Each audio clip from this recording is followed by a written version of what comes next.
She was barely 5 feet tall, suffered from sudden seizures, and couldn't read a single letter, yet she became the most hunted woman in America.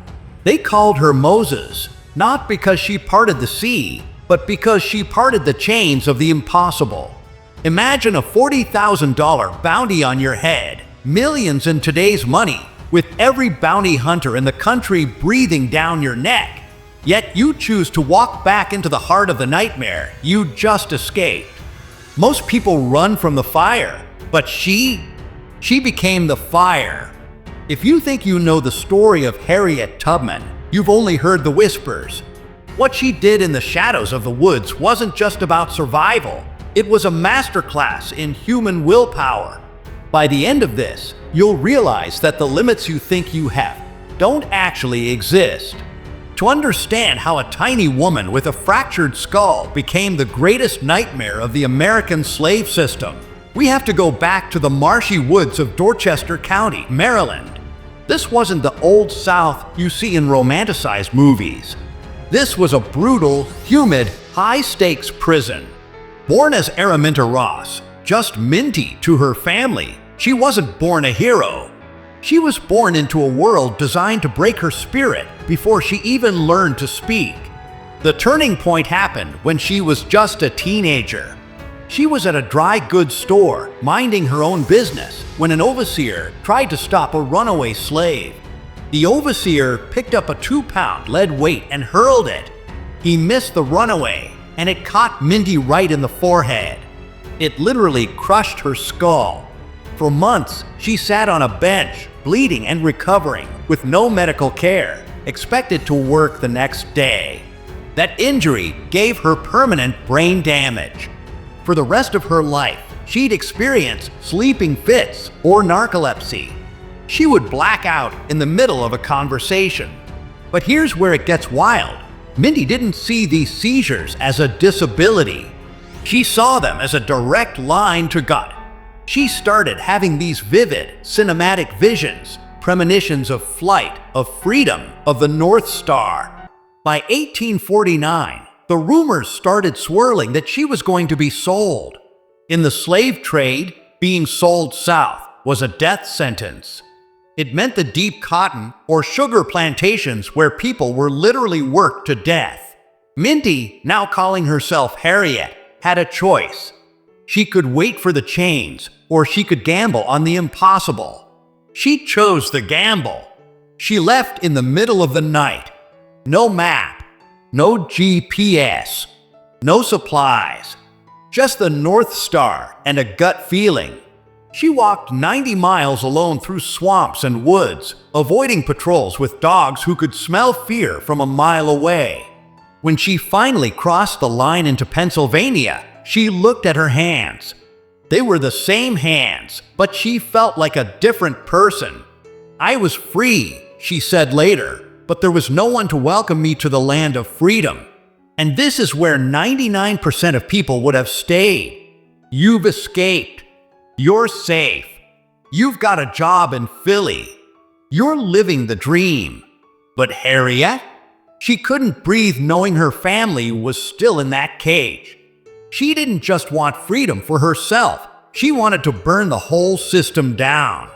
Enter her husband, John Tubman. Harriet actually went back for him first. She risked everything to sneak back into Maryland, only to find that he had moved on and married someone else. Most people would have been crushed. They would have given up right there. But Harriet realized her mission was bigger than one man. She turned her heartbreak into a weapon. Over the next decade, she became the legendary conductor of the Underground Railroad. But don't picture a literal train. Picture a network of safe houses, secret codes, and midnight treks through freezing water to throw off the scent of bloodhounds. Harriet was a tactical genius. She only traveled in the winter when the nights were longest. She only left on Saturday nights because she knew the newspapers wouldn't print the runaway ads until Monday morning. She was playing 4D chess while the bounty hunters were playing checkers. She had this one rule on the trail: you go on or die. She carried a pistol, Not just for the slave catchers, but for the people she was rescuing. If someone got too scared and tried to turn back, she'd point that gun at them. Why? Because if one person went back, they'd be tortured until they gave up the entire secret network. She wasn't being mean. She was being a leader. She never lost a single passenger. Not one. Think about the sheer mental toughness that requires. You're starving, you're freezing, your head is throbbing from an old injury, and you have the most powerful men in the country hunting you like an animal. And yet, she went back 19 times. She rescued her parents, her siblings, and dozens of strangers. She was so effective that the state of Maryland put a $40,000 price on her head.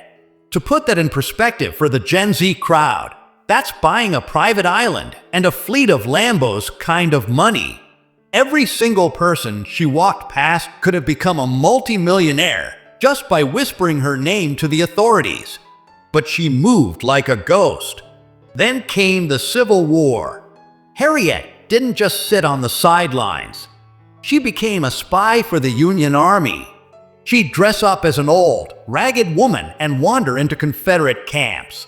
They'd ignore her, thinking she was just another harmless, old slave, while she was actually mapping out their artillery and troop movements. In 1863, she became the first woman in American history to lead an armed military raid. She led 3 steamboats up the Combahee River, bypassing hidden mines because she'd scouted them herself and liberated over 700 people in a single night. It was pure action movie energy. When the war ended, you'd think she'd be treated like a national hero, right? Wrong. The government didn't pay her for years. She went back to New York, living in poverty, but she still didn't stop. She opened her home to the elderly and the poor. She fought for women's right to vote. She was a revolutionary until her very last breath at age 91. The reason Harriet Tubman's story matters today isn't just because of the history. It's because she proves that your starting point doesn't define your finish line. She was a disabled, illiterate woman in a world that literally viewed her as property. She had every excuse to fail. She had every reason to stay quiet. But she looked at the chains of the impossible and decided they were made of paper. We spend so much time today complaining about slow Wi-Fi or burnout from 9 to 5 jobs. And hey, life is tough. I get it. But Harriet is the ultimate reality check. She reminds us that willpower is a superpower. You don't need a degree, you don't need permission, and you don't need to be 6 feet tall to shake the world. You just need the courage to keep walking when everyone else tells you to run. She once said, "If you hear the dogs, keep going. If you see the lights in the woods, keep going. If they're shouting after you, keep going. Don't ever stop. Keep going. If you want a taste of freedom, keep going." Most people spend their whole lives waiting for a Moses to come and save them. They wait for the right timing, the right mentor, or the right amount of money. Harriet's life teaches us that you don't wait for Moses. You become her. You become the person who parts the sea of your own limitations. If this story hit you a little differently today, if it made you realize that maybe your impossible isn't actually that impossible, then do me a favor. Most people scroll past greatness every day without even noticing. Don't be that person. If Harriet could walk 90 miles through a swamp for freedom, you can definitely spare half a second to hit that like button and subscribe. It tells the algorithm that stories of real human grit actually matter. Stay tuned for the next one, and until then, just keep going.